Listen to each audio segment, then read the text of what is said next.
আজকের প্রজেক্টটি হলো fire detector alarm.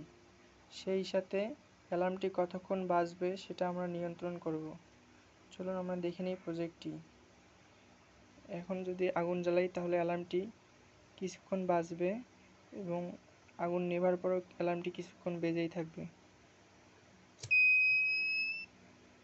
এখন আমরা যদি সময়টা বাড়িয়ে দিই তাহলে অ্যালার্মটি আরও বেশি সময় ধরে বাজবে।